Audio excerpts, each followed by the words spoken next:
교독에서 읽겠습니다. 고린도후서 2장 1절에서 11절입니다. 내가 다시는 너희에게 근심 중에 나아가지 아니하기로 스스로 결심하였노니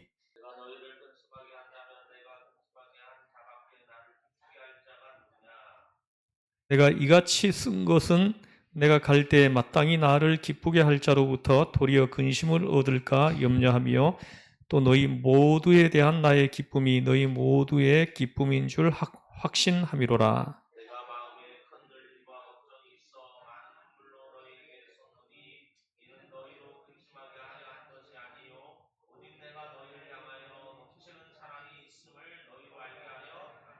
근심하게 한 자가 있었을지라도 나를 근심하게 한 것이 아니요 어느 정도 너희 모두를 근심하게 한 것이니 어느 정도라 함은 내가 너무 지나치게 말하지 아니하려 함이라.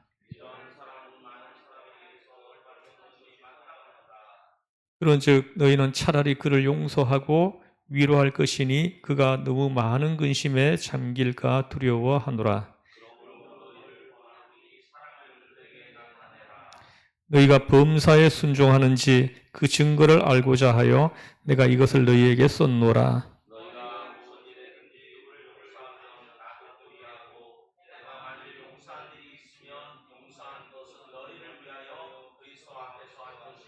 이는 우리로 사탄에게 속지 않게 하려 함이라.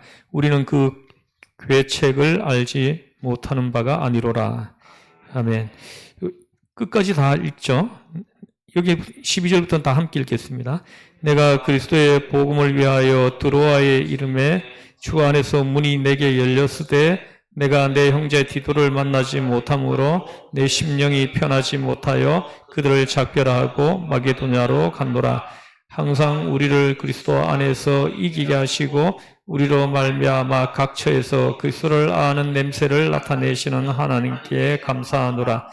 우리는 구원받는 자들에게나 망하는 자들에게나 하나님 앞에서 그리스도의 향기니 이 사람에게는 사망으로부터 사망에 이르는 냄새요 저 사람에게는 생명으로부터 생명에 이르는 냄새라. 누가 이 일을 감당하리요?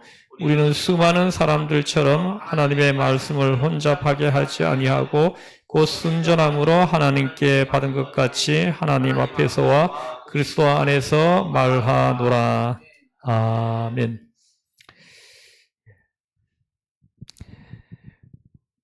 그저께 성탄절 날 마라나타 교회를 방문했는데요. 그 몽골인 교회를 방문했는데 너무 이렇게 좀 감격스러움이 있었습니다. 무엇이 그렇게 감격스러웠느냐? 그 교회 가보니까 아이들이 많습니다. 거기 담임 목사님, 어트고 수랭 목사님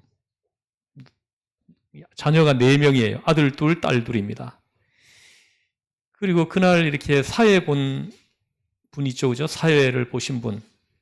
그분도 아이들이 4명이에요. 아이들이 4명이고, 웬만한 집은 전부 다 아이들이 3명이면 적고 4명이에요. 근데 5명인 집은 아직 없더라고요. 그래서, 제가 아이들 5명이라는 거에 대해서 좀 긍지를 좀 갖게 됐습니다. 아직 5명인 집은 없더라고. 아이들이 바글바글한데도 4명까지는 있는데 5명인 집은 없더라. 제가 이렇게 생각한 것이 뭐냐 하면요. 우리 한국교회가 한 30년 전만 해도 그랬습니다. 한 집에 보통 자녀들을 3명, 4명, 5명까지 이렇게 낳아가지고 키웠기 때문에 주일학교가 그냥 빵빵했어요. 주일학교가. 주일학교에 아이들이 그냥 바글바글 했죠.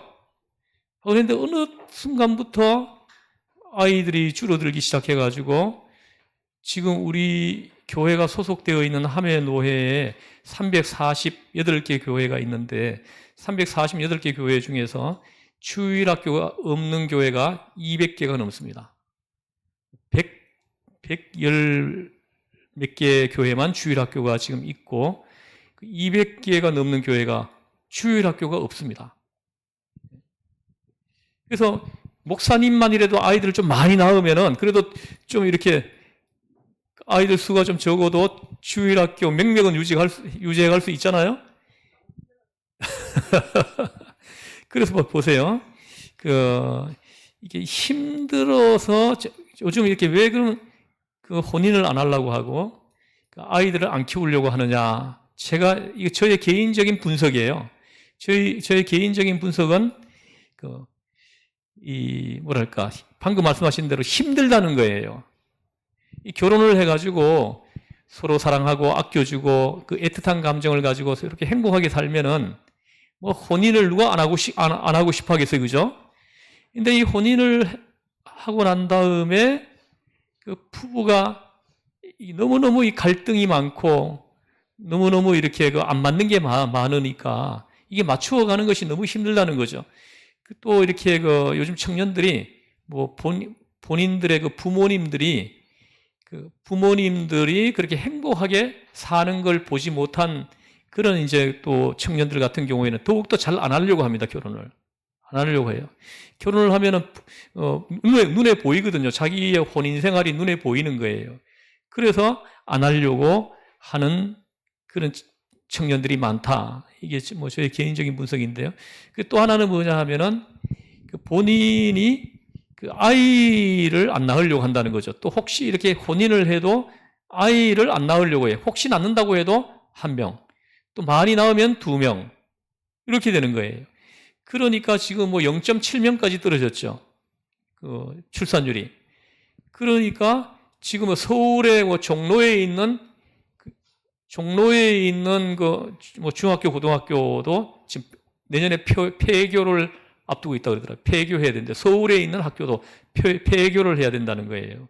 아이들이 없으니까. 뭐 여러분 뭐 시골에서 이렇게 학교를 다니신 분들은 시골 학교 다 폐교 다 됐죠? 남아 있는 학교 있어요? 제가 다니는 학교 이 폐교된 지 벌써 예? 면소재지만 겨우 남아 있는 거예요. 그래서 제가 다니던 학교도 없어진 지 벌써 20년 넘었습니다.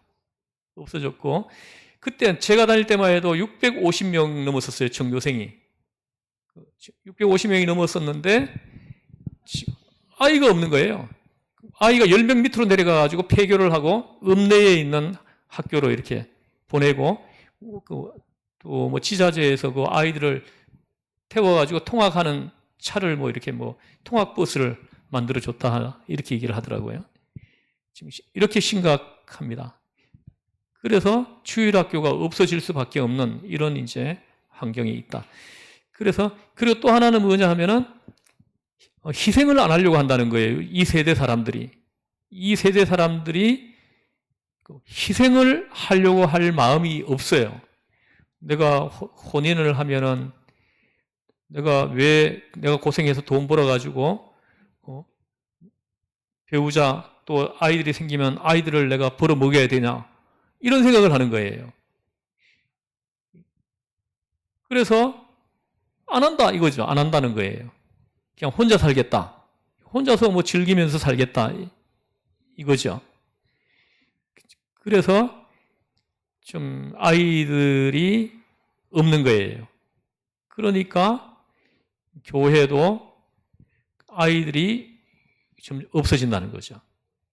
그래서 이대로 20년, 30년 지나가면은 정말 교회에는 늙은 사람들만, 우리 세대만 남아있게 된다는 거예요. 우리도 뭐 20년, 30년 뒤에 남아있을지 모르겠지만, 이렇게 늙은 사람들만 있다는 거예요, 늙은 사람. 내가 이번에도 고향을 한번 잠깐 다녀왔는데요. 장례식이 있어서 잠깐 다녀왔는데, 고향 교회를 가보니까 리모델링을 하고 있더라고요. 우리 교회하고 너무 비슷하게 생겼어요. 천장도 이렇게 딱 했더라고요. 똑같이 했어요, 이렇게. 희한하게 우리 교회 보고 갔나 이런 생각이 들 정도로 너무 비슷하게 그렇게 리모델링을 하더라고요. 하고 있는데 그 얘기 하더라고요. 교회는 늙은 사람만 앉아서 예배 드립니다, 이러더라고요. 그래서 늙은 사람 이렇게 하니까 그게 뭔가 좀 거부감이 좀 있기는 했는데, 그분들의 교회의 장래에 대한 염려가 나타나는 그런 표현이 아닌가, 이런 생각을 했습니다. 젊은 사람이 없대요.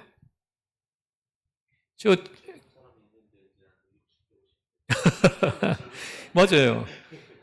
저대 전라북도 청읍시의 복흥면이라고, 복흥면 소재지에 있는 복흥중앙교회라고 있습니다. 거기에 저희 친구가 목회를 하고 있는데, 그 친구가 목회하는 그 교회가 교인들이 한 70명 정도 모여서 예배를 드리는데 내 친구 목사님이 나이가 제일 어리대요. 지금 60살. 그 친구는 61살인가? 62살인가? 그런데 자기가 제일 어리다 그래요. 그 말을 듣고 충격을, 여러분들은 어떻게 생각을 해요? 면소재지예요, 거기는. 면소재지인데 아예 60살 밑으로는 하나도 없다는 거예요. 그렇게 얘기를 하더라는 거죠. 자, 그러면 이제 우리 한국교회를 살리려면은 방법은 딱 하나밖에 없어요. 성경을 가르쳐야 됩니다, 교회에서. 성경을 가르쳐서 혼인이 축복이고 자녀를 여러 낳아서 키워주는 것이 은총이라는, 하늘의 은총이라는 것, 하나님의 은총이라는 것을 이걸 깨닫게 해야 됩니다.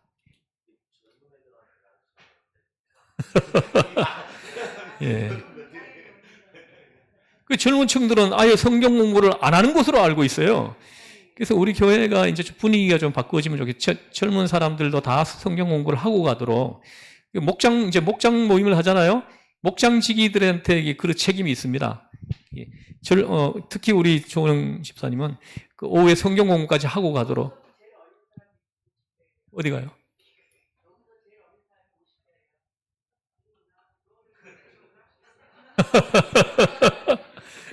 그러시네요. 주여, 이거 정말 기도해야 됩니다. 눈물로 기도해야 돼. 지금 몽골린 교회가 가지고 얼마나 부러웠는지 몰라요. 웬만한 집은 전부 다 아이들이 4명이야. 5명 넘어가는 집은 없어서, 그래서 제가 좀 위로를 얻긴 했는데, 그래서 교회가 그냥 아이들이 바글바글 한 거예요. 그게 제일 부러웠습니다. 근데 사회 보시던 그분이 장신대 원서를 넣었대요. 장신대, 신대원을 원서를 냈다는 거예요. 넣었는데 이제 그 발표가 1월 한 19일쯤 나는데 발표를 기다리고 있더라고요. 그래 그분이 합격해가지고 들어간다면 우리 교회에서 좀 장학금을 좀 보내주면 좋겠다, 이런 생각이 좀 들었어요. 근데 그 아이들 4명 키우면서 학교를 다니려고 그러면은 보통 일이 아니잖아요. 그죠? 그럴 때 우리 교회가 좀 지원해주면은 우리가 몽골 선교를 하는 거하고 똑같은 일을 우리가 하는 거 아니겠습니까? 동의하십니까? 우리가 좀 그런데 좀 자꾸 좀 써야 되잖아요. 그죠? 그렇게 하고 우리 교회도 젊은 사람들이 많게 하려면 어떻게 해야 되나, 이걸 놓고 좀 기도해 주시면 좋겠습니다. 근데 오늘 이 본문은요, 전 사도 바울이 이렇게까지 말을 해야 했을까 하는 이런 이제 좀 생각을 하게 합니다. 이 본문을 깊이 묵상을 하면은 사도 바울이 이런 말까지 했어야 했는가 하는 그런 이제 마음을 갖게 하는 그런 본문입니다. 그래서 우리가 고린도전서를 16장을 공부했습니다. 16장을 공부하면서 고린도 교회에 있는 많은 문제를 우리가 공부했어요. 많은 문제를 공부했습니다. 그래서 고린도 교회가 완전히 이렇게 막 시험이 들어가지고 교회가 엉망진창이 되어 있는 거예요. 그래서 고린도전서를 써서 보냈죠. 그리고 난 다음에 고린도 후서를 지금 써서 보내는데, 고린도 후서를 써서 보내려고 하니까 전에 가서 교회를 방문해가지고 책망한 것이 마음에 걸리는 거예요. 책망. 2번을 방문했다고 성경에 지난주에 우리 공부했죠. 지난주에 우리가 공부를 했는데 사도행전 18장에 보면은 이 고린도 교회를 세우는 이야기가 적혀 있는데, 거기에 보면은 고린도 교회를 세워놓고 사도 바울이 2번을 방문한 사실을 알 수 있어요. 이 2번을 방문해가지고 고린도 교회가 이렇게 문제가 많은 것들 하나하나 이렇게 지목하면서 그걸 이제 막 책망을 심하게 했다라는 거예요. 책망을 심하게 해놓고 떠나왔다라는 거죠. 떠나와서 생각을 해보니까 마음이 자꾸 이렇게 근심이 생기는 거죠. 근심이 생기는 거예요. 내가 책망할 것을 책망하고, 그리고 매를 들 것을 매를 들고 하긴 했지만은 그들이 이 매를 어떻게 받아들이느냐, 이 책망을 어떻게 받아들이느냐, 이것이 바울의 마음에는 계속 근심으로 남아있는 거예요. 제가 아이들을 뭐 이렇게 다섯을 키우면서 막 제가 이렇게 뭐 그 매를 좀 들기도 했습니다. 아이들 제가 키워본 5명을 키워보니까 10살 전에는 매를 대야 됩니다. 저의 경험에 의하면은. 매를 대야 될 때 매를 안 대주면은 이 아이들이 이렇게 하나님이 원하시는 그런 길을 걸어가지를 못한다. 이런 이제 그 생각이 듭니다. 제가 5명을 키우면서 제가 체험을 얘기하는 거예요.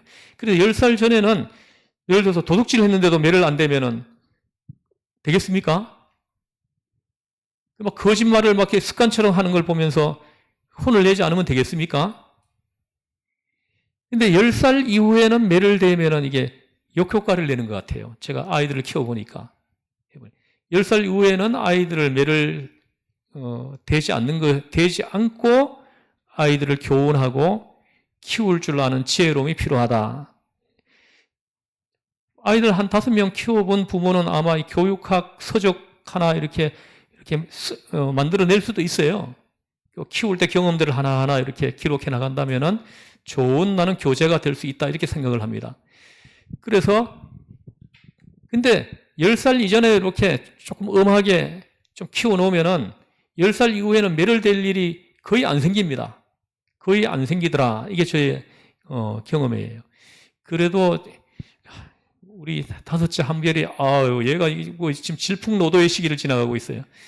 제일 얘가 이렇게 사춘기 아리를 제일 심하게 하는 것 같아요. 우리 한별이가. 그래서 우리 집사람 눈물 많이 흘렸어요. 눈물 많이 흘리고 눈물 흘리면서 기도하고 안고는 기도해주고 막 그런 게. 그래서 얘가 좀 삐뚤게 안 나가는 것만 해도 지금 너무나 감사하고 너무나 좋은 거예요. 뭐 제가 나중에 언젠가 간증 삼아서 한번 한별이하고 가슴앓이 한 이야기를 언젠가 할 수도 있겠지만은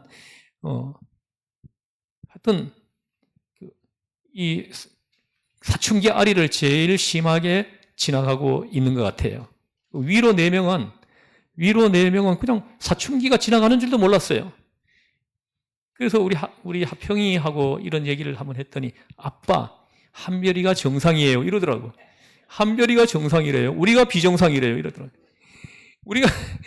우리가 그 착하게 큰 것 같지만은 우리가 비정상이라는 거예요.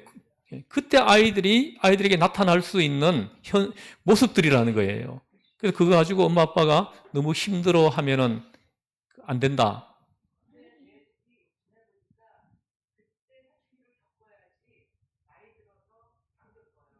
그래서 제가 글쎄.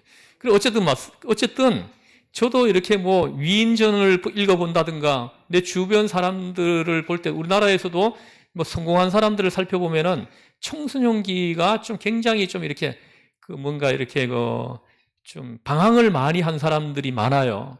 제가 볼 때 얌전하게 큰 사람들보다도 얌전하게 큰 사람들 중에 큰 인물이 된 사람들이 사실 그리 흔하지가 않습니다.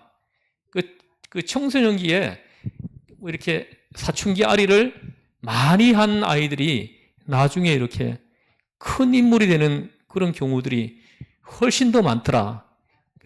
그런 여러분들 위인전 많이 읽어봤죠, 그죠? 위인전 읽어보면은 거기 나오는 인물들이 청소년 때 굉장히 이렇게 좀 아리를 많이 한 사람들이 많잖아요, 그죠? 많습니다. 그래서 어쨌든 근데 문제는 뭐냐면요. 그 아이들이 막 예를 들어 도둑질을 하고 난 다음에 매를 안 댈 수 없어서 매를 댔습니다. 매를 대고 난 다음에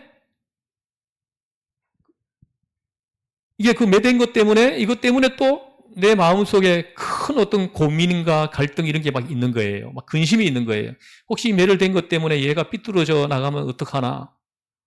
혹시 근데 아빠의 이 교훈으로 받아들여가지고 얘가 바르게 받아들이고 하면은 감사한 일이지만은 이걸 잘못 삐뚤게 받아들여가지고 오히려 삐뚤어지고 빗나가게 하면 어떨까? 이런 이제 근심이 애비의 마음에 있는 거예요. 그렇죠, 그죠? 이 사도 바울이 지금 고린도 교회를 향해 가지고 있는 마음이 바로 이 아비의 마음이에요. 책망을 심하게 했어요. 보세요, 이 교회가 어떻게 하나가 되어야지 막 당파를 만들어 가지고 서로 막 이렇게 부딪히고 막 싸움하고 막 논쟁하고 그걸 보고 어떻게 책망을 안 할 수가 있습니까? 그래서 사도 바울이 당연히 해야 할 책망을 하긴 했지만 그 책망한 것으로 인해 가지고 사도 바울이 근심을 하고 있는 거예요. 근심을 하고 있어요. 그래서 혹시라도 내가 책망한 것으로 인해 가지고 이 사람들이 오히려 시험이 더 크게 들면 어떡하냐? 더 교회가 더 힘들어지면 어떡하냐? 이런 이제 근심과 고민이 오늘 본문에 고스란히 나타나 있습니다. 고스란히 나타나 있어요.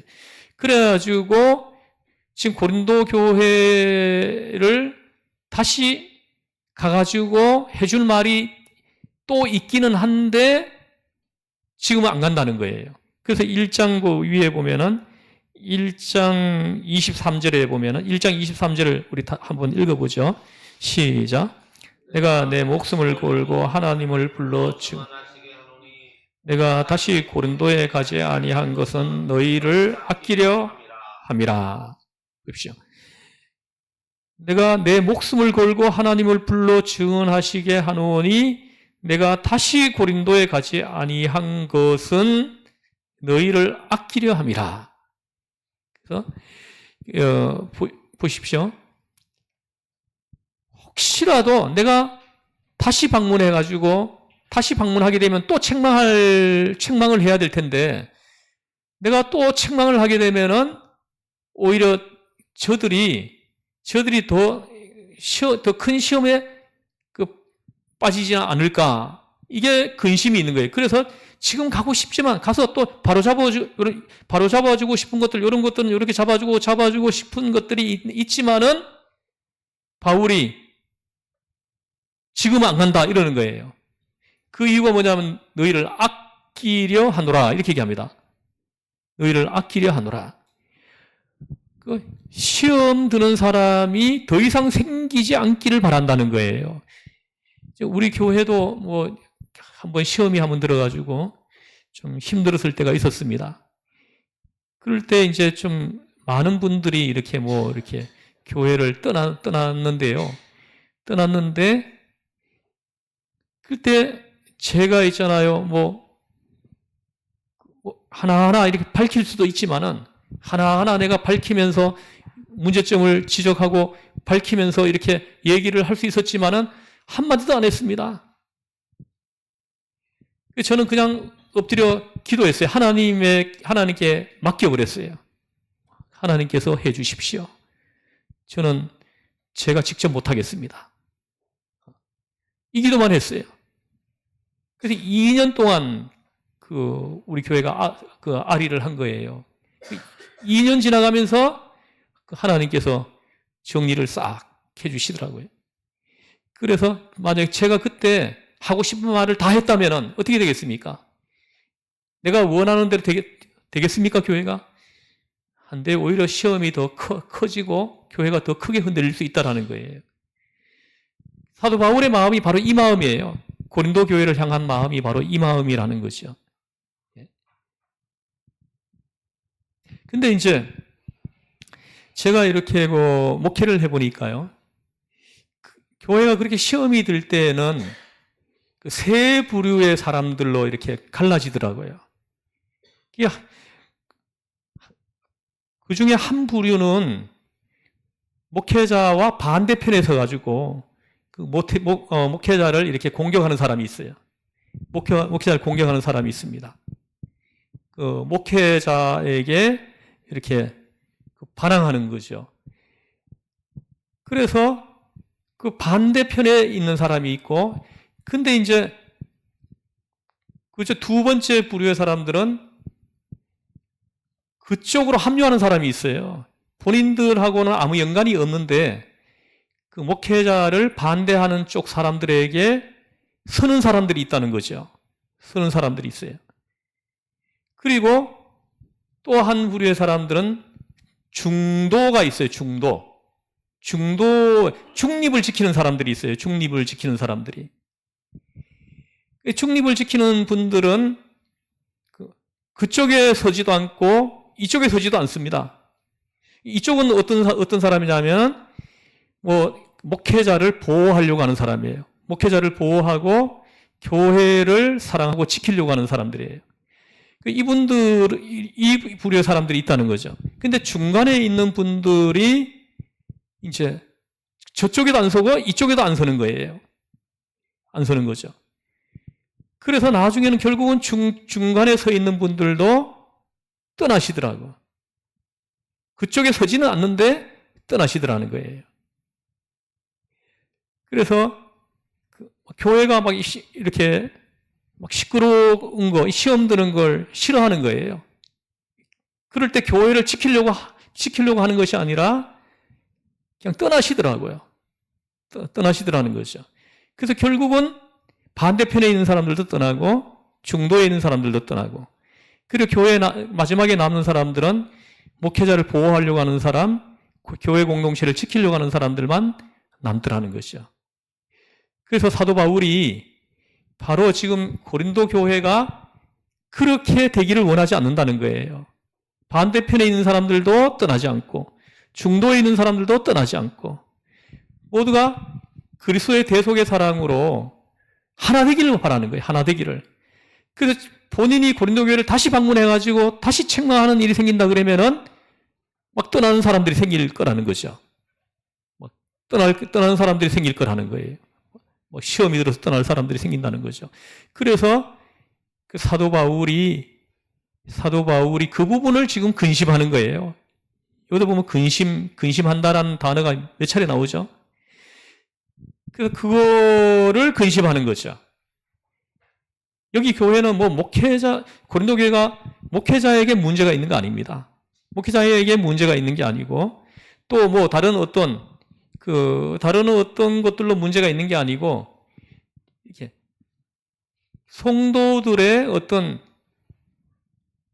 성도들 개인에게서 발생하는 일들로 인해 가지고 지금 시험이 지금 들어 있는 거예요. 음행이죠, 음행.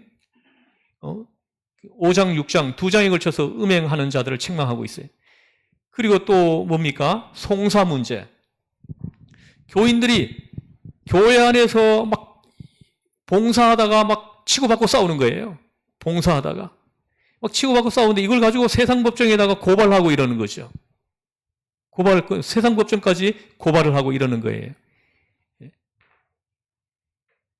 그리고 또 은사 문제. 서로가 자기가 받은 은사가 굉장히 더 좋은 은사다라고 하면서, 예를 들어서 고린도 교회에 있었던 가장 문제가 되는 은사를 받은 사람이 누구입니까? 어떤 은사를 받은 사람이에요? 고린도 교회에서 은사를 받은 사람들 중에 가장 큰 문제가 되는 은사를 받은 사람들이 누구입니까? 방언받은 사람들입니다. 방언받은 사람들. 이 방언의 은사를 받은 사람들이 문제가 많았습니다. 그래서 방언을 못하는 사람들은 믿음이 적은 사람들로 매도하고 그냥 무시해버리는 거예요. 아니, 방언도 은사 중에 하나이거든요. 하나님이 필요한 사람들에게 그 은사를 주셔가지고 그 은사를 사용하게 하는 거거든요. 이 방언의 은사는 기도하도록 주시는 은사예요. 이 방언의 은사를 받은 사람들은 기도해야 됩니다. 하나님이 기도하라고 주신 은사예요. 그거 가지고 이렇게 다른 사람들을 무시하고 그 방언 은사 못 받은 사람들을 믿음 없는 사람들을 취급하고 이렇게 하라고 그 은사를 주신 거 아니라는 거예요. 어떤 사람은 방언의 은사, 어떤 사람은 예언의 은사, 어떤 사람은 성경 가르치는 은사, 어떤 사람은 이렇게 병 고치는 은사, 어떤 사람들은 나눠주는 은사, 은사가 얼마나 많습니까? 고린도전서 12장에 보면 지지미병 능력망통, 지지미병 능력망통. 거기서만 언급한 은사가 몇 개입니까? 지지미병 능예 영방통. 9가지 은사를 언급해놨어요. 고린도전서 12장에. 각자에게 주신 은사가 다른데 내가 받은 은사가 더 좋은 은사라고 자꾸 이걸 우기는 거예요.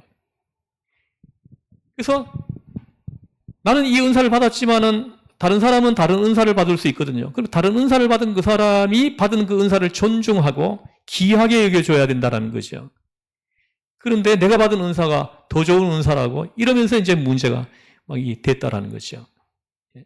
그래서 사도 바울이 그런 부분들을 고린도 교회를 방문했을 때 하나하나 책망했거든요. 그래서 사도 바울이 그 세례를 베풀지 않았다라는 이 사실도 언급해요. 고린도 교회에서는 세례 베푼 사람이 3명밖에 없다고 얘기를 합니다. 자신이 세례 베푼 사람은 3명밖에 없다는. 그러면서 한 말이 뭐냐? 나는 세례를 베풀기 위해서 부름받은 사람이 아니라는 거예요. 나는 복음을 전파하기 위해서 부름받은 사람이지 세례를 베풀기 위해 가지고 부름받은 사람이 아니다. 내가 사도 바울이 고린도 교회에서 세례를 베푼 사람이 100명, 200명 된다 그러면 내가 고린도 교회에 내가 세례 베푼 사람이 200명이다. 이렇게 될 수가 있는 거예요. 그럼 그 사람들이 바울파가 되는 거죠. 바울에게 세례 받았다. 이렇게 되는 거죠. 그래서 그렇게 하지 못하도록 하기 위해 가지고 세례를 안 베풀었다고 이렇게 얘기를 하는 겁니다. 근데 오늘날 한국 교회를 보면은 교회가 시험이 드는 이유가 아주 여러 가지가 있겠지만은 그 한국 교회에서 성도님들이 시험이 드는 가장 큰 경우가 어떤 경우가 있을까요? 성도님들이 시험이 크게 드는 가장 큰 경우를 하나 든다면은 어떤 것이 있을까요?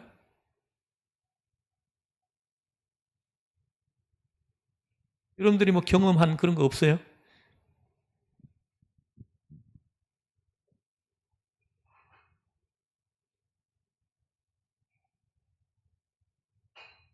한 번만 얘기해 보시죠.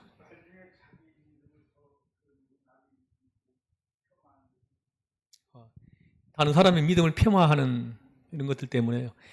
예, 그런 경우도 있겠죠. 근데 제가 저의 개인적인 분석은 목회자들 때문에, 저도 목사지만은 참 이야기를 성도님들 앞에서 말하기가 참 미안하지만 목사님들 때문에 시험 드는 교회가 많다. 나는 이렇게 분석합니다.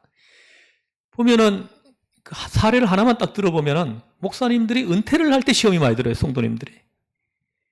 그래서 보면 은퇴할 때 보면은 30년, 40년 목회를 하고 떠나는데 성도님들이 빨리 떠났으면 좋겠다고 이런 마음을 가지고 하는 거예요. 그래서 목사님들이 막 교회에 요구하는 것이 너무 많은 거예요. 제가 아는 교회 하나만 해도 교회에서 그 수령 가느라고 사놓은 그 부지 17억 가는 그 부지를 자기한테 달라고 얘기를 했다는 거예요.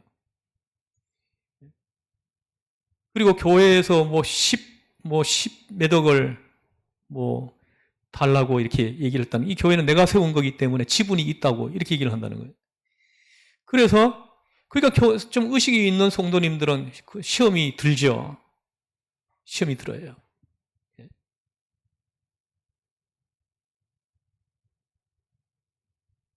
그래서 30년, 40년 목회를 하고 목사님이 떠나면 떠날 때 성도님들이 눈물 흘리며 전송을 해서 보내드리는 이런 그 은혜가 교회 안에 있어야 되지 않겠습니까? 그죠? 근데 30년 목회를 하고 떠나는데 교인들이 하나도 눈물 흘리는 사람이 없어요. 빨리 떠났으면 좋겠다는 이런 이제 그 생각을 가지는 분들이 많다는 것이죠.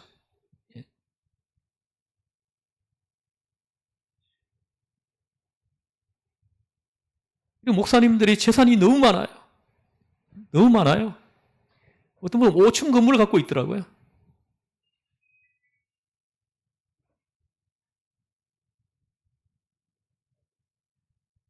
나중에 주님께서 최종 판단을 하시겠지만은 제가 어느 분이다 말은 못 하겠어요. 그거는 하나님의 영역을 침범하는 것일 수도 있기 때문에 제가 이거 판단하고 하는 것은 정말 조심해서 합니다. 하는데 제가 볼 때는 해도 너무 한다 하는 분들이 많다는 거예요. 목사님들이 음란죄를 너무 많이 짓고요. 그 교인들이 목사님 때문에 시험이 제일 많이 든다. 나는 지금 제가 분석하는 거예요. 또 그 외에 굉장히 많이 있겠죠. 어느 교회는 교인들끼리 계를 했나 봐요. 교회 성도님들끼리.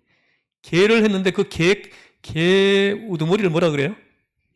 개주라 그래요? 그 개주가 그냥 돈을 다 걷어가지고 그냥 날라버렸어.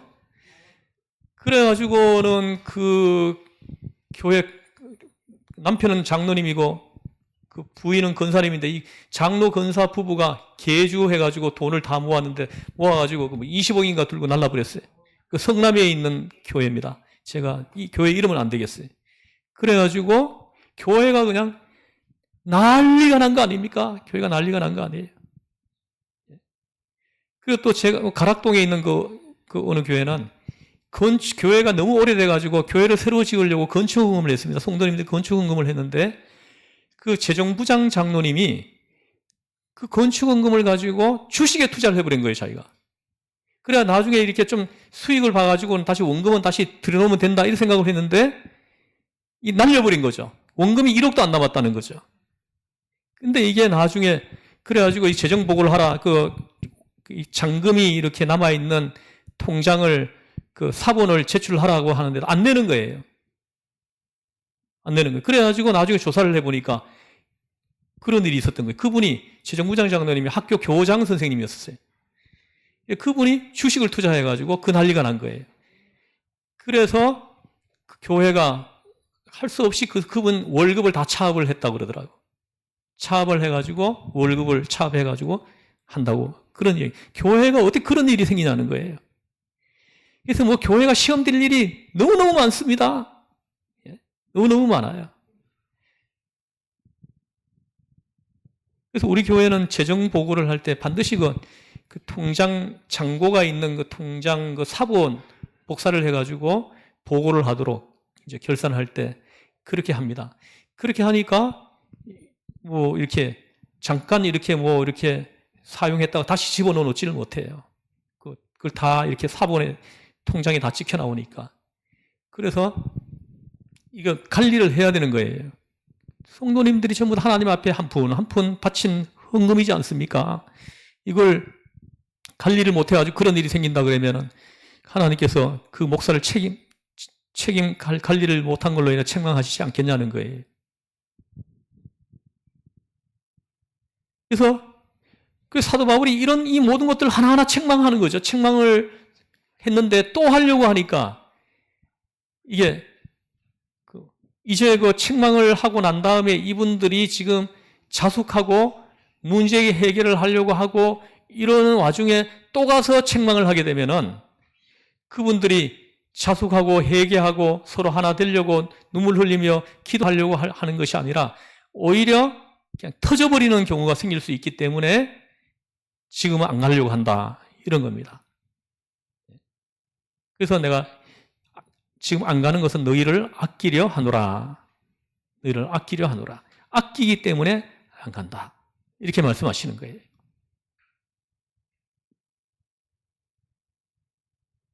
그래서 이게 얼마나 심했으면은 2장 4절에 보면 내가 마음에 큰 눌림과 걱정이 있어 많은 눈물로 너희에게 썼노니 이는 너희로 근심하게 하려 한 것이 아니요 오직 내가 너희를 향하여 넘치는 사랑이 있음을 너희로 알게 하려 함이라. 내가 고린도 교회를 너무너무 사랑한다는 거, 이걸 너희들이 알아주기를 바란다는 거예요.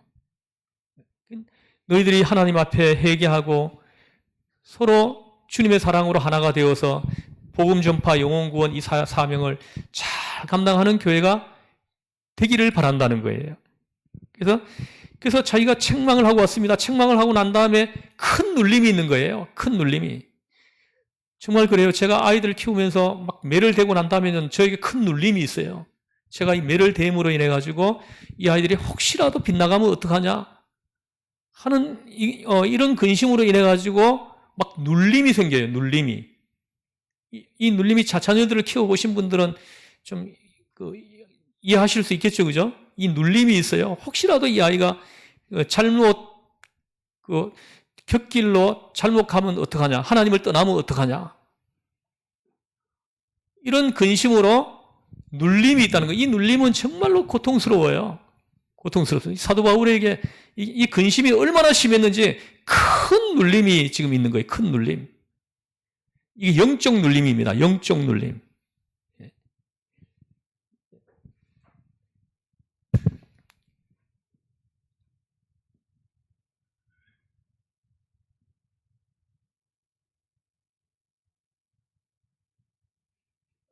크게 뭐 이렇게 두 가지 눌림이 있는데요. 이거는 이제 이거는 뭐 이렇게 예를 들어서 사람들에게 상처를 주거나 받았을 때, 상처를 주거나 받았을 때 찾아오는 고통입니다. 내가 뭐 상처를 주려고 의도하지는 않았는데 상처를 주는 경우가 생기잖아요. 그죠? 내가 안 해도 될 말을 해가지고 뭐 그에게 상처를 주려고 한 말은 아닌데 집에 와서 곰곰이 생각해 보니까 그 사람이 내가 한 그 말로 인해 가지고 상처를 받을 수 있겠다 하는 이런 생각이 들 때가 있잖아요. 그죠? 그럴 때는 되게 힘들어요. 그래가지고 계속 일주일 동안 내내 그 일로 인해 가지고 마음 아리를 하는 거예요. 막 눌림이 있는 거예요. 눌림. 그래서 이거는 정신적인 거예요. 정신적인 거.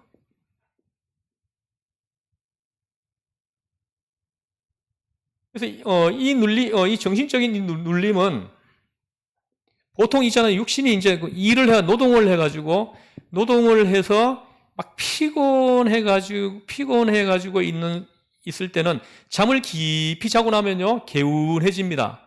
회복이 돼버려요. 근데 이 정신적인 눌림 중에 있는 사람들은 잠을 깊이 잔다고 해도 잘 안 오지만은 혹 깊이 잔다고 해도 그 다음날 아침에 일어나면 개운하지가 않아요. 굉장히 머리가 무겁습니다. 피곤이 안 풀려요. 그래서 여러분들이 푹 자고 일어났는데도 피곤이 안 풀리면 이건 정신적인 눌림이 있는 거예요. 그래서 그게 뭐냐? 그 원인을 찾아가지고 해결해야 됩니다. 그러면은 자유해집니다. 그 자유함이 있어야 돼요. 진리를 알지니 진리가 너희를 자유롭게 하리라. 그래서 진리 안에서 예수님 안에서 그 원인을 분석하고 찾아가지고 그 원인을 해결해야 됩니다. 내가 혹시 누구에게 상처 준 일로 인해 가지고 생긴 거라고 그 원인이 찾아지면 그 사람을 찾아가서 용서를 구해야 됩니다. 용서를 구하고 잘못했다고 해야 돼요. 그리고 그 사람에게 용서를 받아야 됩니다. 그러고 나서 오면 있잖아요. 이게 해결돼요. 그냥 나는 회개만 해서는 안 되는 게 아니에요. 내가 그 상처를 준 것 같은데 하나님 잘못했습니다. 이렇게 그래서 거기서 끝나면 안 된다는 거예요. 찾아가가지고 해결해야 돼요. 누군가를 찾아가서 이렇게 해보신 적 있어요? 없죠? 그러니까 이게 잠재의식 속에 이게 계속 다 쌓여 있는 거예요. 내가 시간이 많이 지나면 이게 잊어버려져가지고 기억이 안 날 뿐이지 잠재의식 속에 이게 다 있어요. 그래서 이게 전부 다 질병 이런 것들로 나타나는 거예요. 사실 이렇게 질병들이 여러 가지 원인으로 이렇게 생길 수 있지만은 이런 것들로 인해 가지고 질병으로 이렇게 나타나는 이런 사례들이 참 많습니다.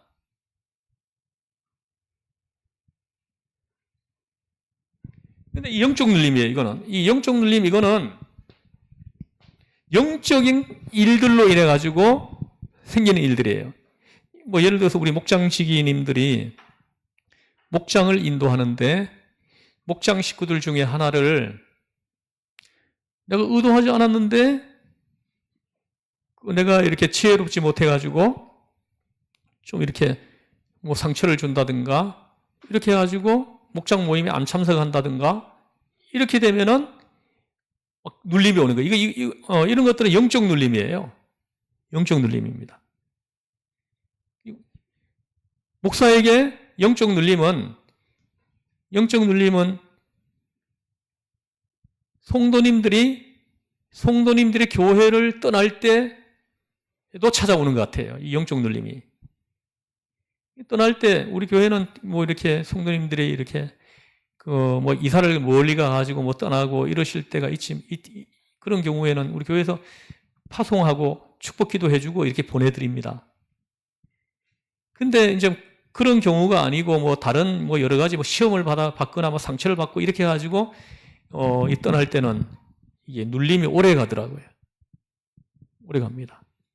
제가 잘못해가지고 그렇게 됐다 그러면 제가 찾아갑니다. 찾아가서 제가 잘못했습니다 하고 용서를 구해야 되겠죠.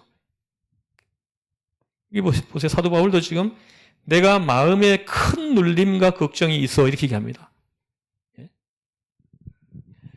지금 고린도 교회를 향해서 책망한 그것들이 이게 눌림으로 지금 있는 거예요. 눌림으로. 근데 저들이 그렇게 책망해줘서 너무 감사합니다. 그 책망해줘가지고 비로소 우리가 뭘 잘못했는지 알았습니다. 그리고 그것이 죄라는 걸 이제 깨달았습니다. 근데 우리 모든 교회가 다 회개하고 회개하고 지금은 하나가 되었습니다. 이렇게 되면은 이 눌림에서 벗어나는 거예요, 이제. 이 눌림에서 벗어나서 큰 기쁨으로 대체되죠. 이 눌림이. 그렇게 되는 겁니다. 그걸 이제 바라보면서 이 말을 하는 거예요. 많은 눈물로 너희에게 쏟느니 하면 이 고린도전서를 써서 보낼 때 이 고린도 교회에 3번의 편지를 썼습니다. 3번. 3편의 편지를 썼어요. 고린도전서가 있고 후서가 있는데 지금 우리가 후서를 공부하고 있고요. 전서는 우리가 16장 공부했어요. 그리고 전전서가 있습니다. 여기 또 하나 있어요. 전전서. 고린도전서 5장 9절을 보면 5장 9절에 보면은 전에 내가 너희에게 쓴 편지에 음행하지 말라 하였으나 이렇게 말을 합니다. 5장 9절을 잠깐 찾아보실래요? 고린도전서 5장 9절 한번 읽어보겠습니다. 시작. 내가 너희에게 쓴 편지에 음행하는 자들을 사귀지 말라 하였거니와. 보십시오. 고린도 교회의 음행이 굉장히 심했던 것 같아요. 5장 1절에 봐봐요. 5장 1절을 한번 읽어볼게요. 시작. 너희 중에 심지어 음행이 있다 함을 들으니 그런 음행은 이방인 중에서도 없는 것이라 누가 그 아버지의 아내를 취하였다 한도다. 아멘. 교회 안에 이런 일이 있다는 거예요. 이건 세상에서도 드문 일이라는 거예요. 아버지의 아내와 잠을 잤다는 거예요. 그럼 자기한테는 뭐가 됩니까? 어머니가 되는 겁니다. 제가 볼 때는 낳아준 어머니는 아닌 것 같아요. 그래서 아버지의 2번째 부인이거나 3번째 부인이거나 이렇게 되는 것 같아요. 창세기에도 보면 벌써 그런 일이 있잖아요. 창세기에도 보면 누가 그렇게 했죠? 야곱의 12아들 중에 루벤이죠, 루벤. 우리 유금녀 권사님. 할렐루야. 예, 할렐루야. 정말 하나님 말씀을 너무너무 사모하세요, 우리 유금녀 권사님. 지금 82세신데, 예? 수요일 날 성경 통독하러 안 빠집니다. 안 빠지고 오세요. 지금 이렇게 한 주는 이렇게 알바를 하세요. 학교 가가지고 아이들 밥 퍼주는 알바를 해요. 지금 82세신데. 할렐루야. 하나님 은혜 주신 거예요. 이게 아무나 할 수 없는 겁니다. 그래가지고 그 알바 시간이 안 맞춰지면은 그 멀리서도 꼭 오십니다. 와가지고 성경 통독하고 기도하고 이렇게 가세요. 보십시오. 그래서 루벤입니다. 루벤이 아버지의 부인 중에 누구하고 잠을 잤어요? 빌하죠, 빌하. 빌하가 몇 번째 부인입니까? 그 사람이 3번째 부인이죠. 실바가 4번째 부인이고. 근데 이 3번째 부인하고 침상을 같이 쓴 거예요. 근데 야곱은 아무 말도 안 합니다. 아무 말도 안 하다가 임종할 때 저주를 해버려요. 창세기 49장에 보면 그걸 마음에 담아두었다가 12아들을 축복할 때 이 루벤을 축복하지 않고 저주를 합니다. 그래서 너의 인수가 적어지기를 원한다. 이렇게 해버리는 거예요. 너의 자손들이 수가 적어지기를 원한다고 이렇게 하시더라고요. 야곱이 무서운 사람, 야곱 같은 사람이 무서워요. 그럼 잘못했을 때 그 자리에서 팍 얘기를 하면은 그분들이 오히려 좋아요. 근데 가만 마음에 담아두었다 결정적인 순간에 그냥 칼로 들이대는 거예요. 지금도 이런 분들이 많이 있죠. 막 공격합니다. 저도 이렇게 성도님들에게 정말 깊은 얘기를 가능하면 안 하려고 합니다. 저는 정말 기도 부탁도 하고 싶고 뭐 좀 깊은 교제를 좀 하고 싶어가지고 좀 깊은 사적인 깊은 이야기를 좀 끄집어내고 싶을 때도 있는데 저는 잘 안 해요. 근데 그걸 끄집어내가지고 얘기를 하게 되면은 나중에 그분이 시험 들었을 때 그걸 가지고 나를 공격하는 수단으로 삼더라고요. 전에도 그 경험했습니다. 아주 무섭더라고요. 무서워요. 그래서 우리 성도님들은 너무 깊은 얘기 하지 마세요. 성도 간에 이렇게 나눌 때도 너무 깊은 이야기, 그런 이야기를 끄집어내지 마. 저는 그거, 예? 할렐루야. 그리고 저는 깊은 이야기는 하나님 앞에 꺼내놓으라고 권면을 해요. 하나님 앞에, 새벽에 와가지고 하나님 앞에, 하나님 제가 오늘 이런 주책맞은 일을 했네요. 내가 이런 하나님 앞에 책망받을 일을 했습니다. 하나님 앞에 꺼내놓는 거예요. 하나님, 저를 용서해 주세요. 저를 만져주세요. 제가 그 사람 찾아가서 잘못했다고 할게요. 이렇게 하나님 앞에 얘기하면 좋겠어요. 그래서 지금 전에는 뭐 다 끄집어내는 것이 이게 굉장히 중요한 것으로 생각을 했는데 요즘 이제 상담은 있잖아요. 다 깊은 것까지 끄집어내도록 하지 않아요. 그냥 하나님 앞에 끄집어내도록 그렇게 인도해 주는 거죠. 하나님 앞에 내놓도록 그렇게 인도해 주는 겁니다. 근데 그게 사이가 좋을 때는 아무 문제가 안 됩니다. 근데 이게 시험이 들었을 때 그걸 이제 공격의 도구로 사용하더란 말이에요. 인간들이 참 나빠요. 인간들이 참 야비하고 참 나빠요. 그래서 여기 보십시오. 이런 음행이 있는 교회예요. 그래서 고린도 전전서 여기에서 음행하는 성도가 음행하는 것에 대해서 강력하게 책망을 해서 보냈다라는 거예요. 이거는 지금 현재 남아있지 않습니다. 고린도 전전서는 남아있지 않아요. 고린도 전전서를 보냈다라는 사실은 여기 5장 9절을 통해 가지고 확인이 됩니다.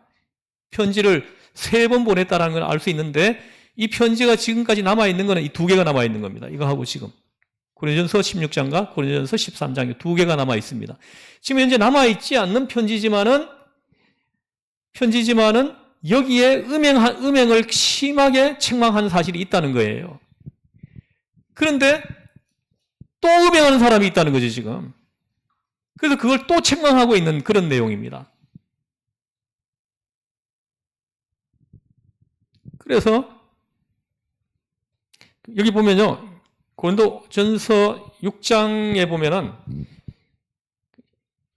9절에 보면요. 9절을 한번 읽어볼게요. 고린도전서 6장 9절에 보면 교회가 아주 완전히 그냥 음란한 곳이에요. 읽어볼게요. 시작. 불의한 자가 하나님의 나라를 유업으로 받지 못할 줄을 알지 못하느냐. 미혹을 받지 말라. 음행하는 자나 우상 숭배하는 자나 간음하는 자나 탐색하는 자나 남색하는 자나 도적이나 탐욕을 부리는 자나 술 취하는 자나 모욕하는 자나 속여 빼앗는 자들은 하나님의 나라를 유업으로 받지 못하리라.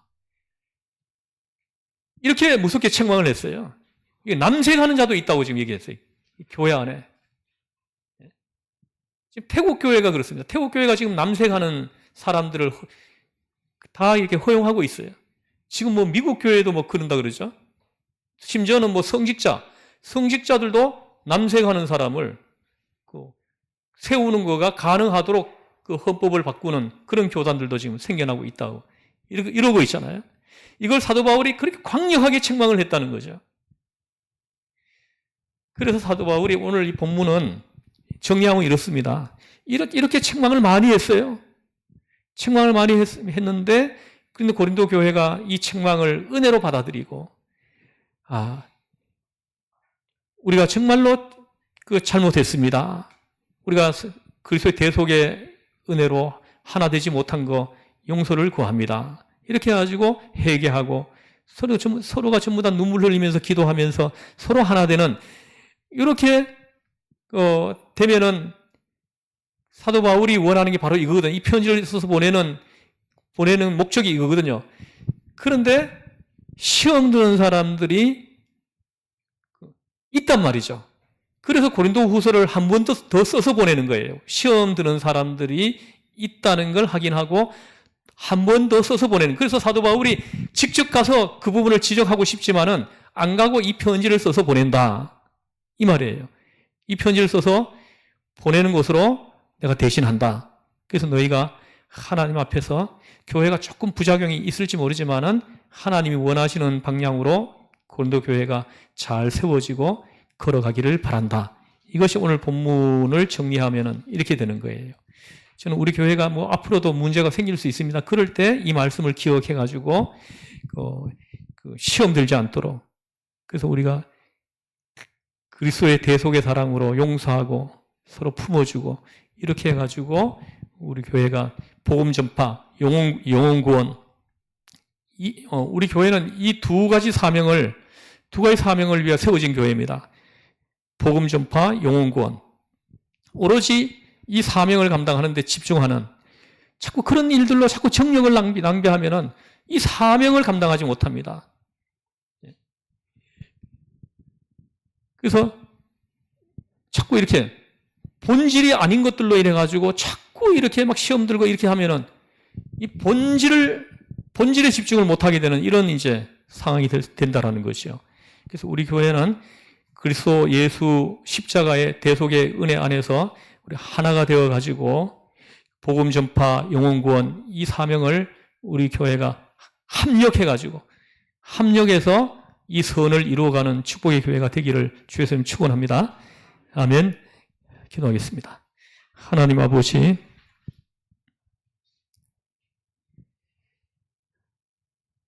고린도 교회를 통해서 오늘 우리 교회를 보게 하시니 하나님 감사합니다.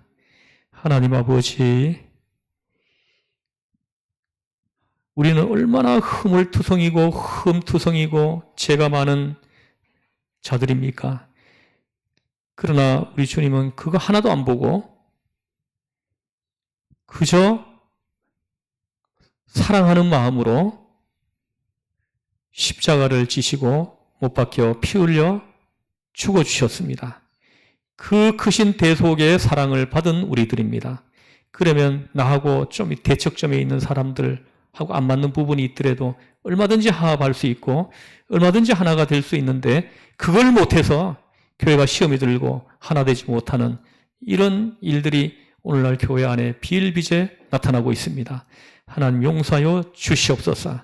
우리 교회는 이 그리스도의 사랑으로 하나가 되어서 똘똘 뭉쳐서 복음 전파, 영혼 구원 이 사명을 충성스럽게 모든 걸 다 쏟아부어서 감당하는 축복의 교회가 되게 하여 주시옵소서.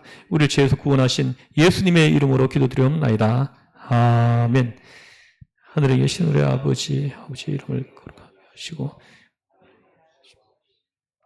뜻이 하늘에서 이루어진 것 같이 땅에서 이루어지게 하소서. 오늘 우리에게 일용할 양식을 주시고 우리가 우리에게 잘못한 사람을 용서하여 준 것 같이 우리 죄를 용서하여 주시고 우리를 시험에 빠지지 않게 하시고 악에서 구하옵소서. 나라와 권능과 영광이 영원히 아버지의 것입니다.